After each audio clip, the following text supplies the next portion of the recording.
Morning, everybody. Welcome back to Coffee with Craig. Uh, it's kind of funny, and I apologize for being a little late today. We were having some problems with the Weber nets and internets, but now we're back up and running. So, but hey, if you happen to lose me, you'll know why. Today, I wanted to get into, we always talk about how the media tries to create stories. Well, one of the, because used to be the media reported news. Now they actually try to create news. Well, one of the things that they kept talking about was, well, with the election of Donald Trump, we can pretty much expect gun sales to go down. And we all saw those stories. Well, lo and behold, it turns out that Black Friday, that day after Thanksgiving where everyone goes shopping, Black Friday represented the largest single day of gun sales, well, at least since the NICS system has been up and running. In fact, they reported more firearm purchases on that day than any day, once again, since NICS has been put up. And they pretty much register that through the background checks that are done through the NICS system. And, and I thought about it, I was like, well, why is it? Why is it that people would still be buying guns? Well, I think that first of all, people understand that the assault that's taking place now isn't necessarily at the federal level. They are trying at the federal level, but most of the attacks are coming at the state level. So because most of the attacks are coming at the state level, there is still a chance of gun rights being taken away. In states like California, in Oregon, in Washington, in Nevada, all of those are places that are the front line, at least here on the West Coast, in the fight for gun rights.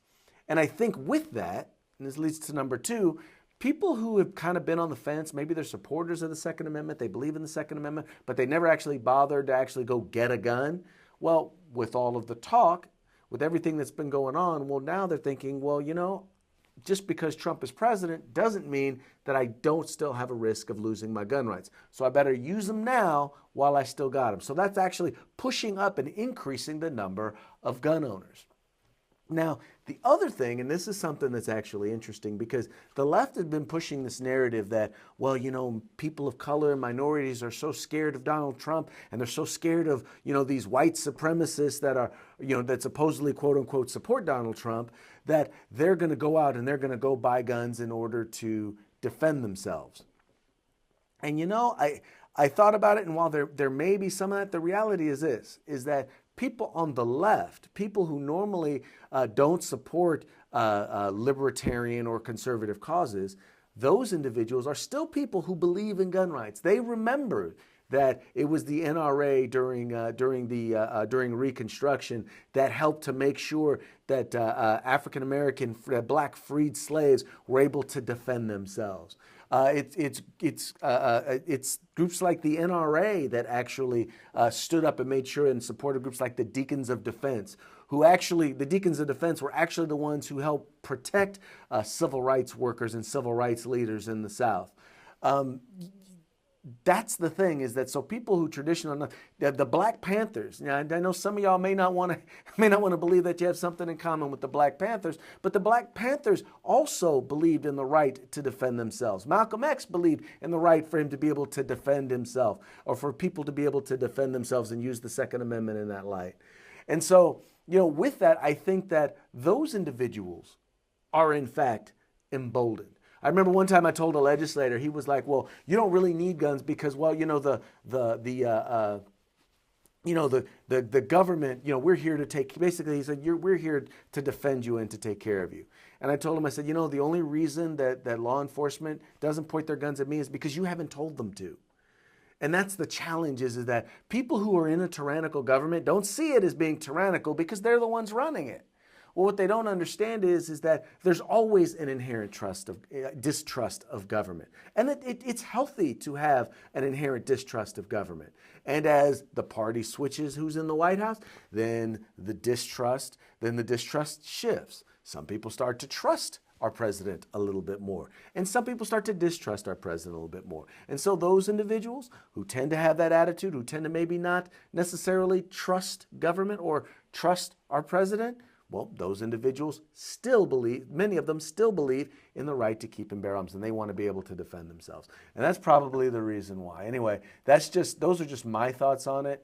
Would be real interested to know what your thoughts on it. Why do you think gun sales, basically, despite the election, gun sales are still going through the roof?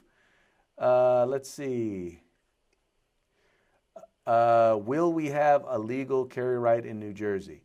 I don't know. I know that right now, as things are going through the court system, we shall see. I think it's important that we make sure that not only do we fight in terms of litigation, but it's also important that we take a look at what kind of carry cases are going through the courts. I think that some of the lawsuits that are taking place here in California may help clarify that. We already know through McDonald and Heller that we have a right to keep arms, but the one thing the courts haven't really determined and haven't really said, do you have a right to bear arms? And if so, what does that look like? It says here, JJ Ramirez says, the minority owns plenty.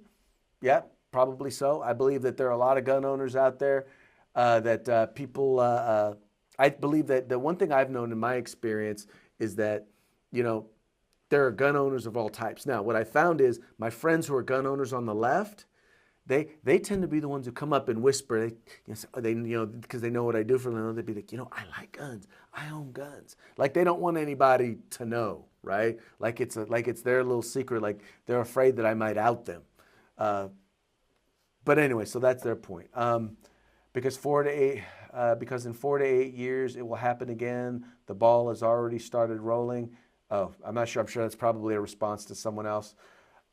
Here, Mark Perez, I think people in California are concerned with their own personal safety due to the world situation, terrorism. You can't count on the government or the police to protect you at all times.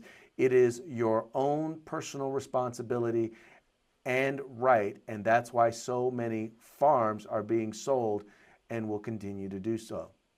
I think you meant firearms. But anyway, I think that Mark is right.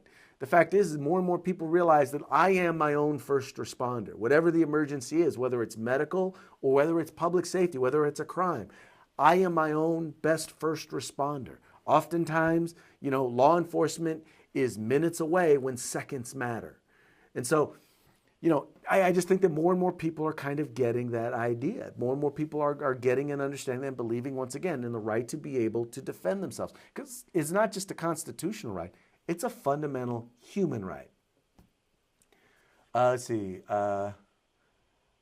Plenty of gun owners who are plenty of gun owners who are libs. Liberals. That was Frank. Yeah, Frank. But tell me this. Now, I know you know them. How many of them do you know that say that they own guns loud and proud? And how many do you know kind of whisper to you, just kind of on the side? Most of the ones that I know. Maybe it's just because I'm involved in politics. And they're not, necessarily, it's not politically correct or professionally politically correct for them to say that they believe in the Second Amendment. Mostly the ones who say loud and proud that they believe in the Second Amendment are the ones that are trying to ban guns. That's just been my experience. In any case, folks, that's today's Coffee with Craig. I want to remind you, tune in every morning. If you guys have an idea for a topic, hit us up. Let us know if there's something you'd like us to talk about at Coffee with Craig. Let me know. I would love to hear from you. Anyway, folks, you take care, and we will talk to you tomorrow.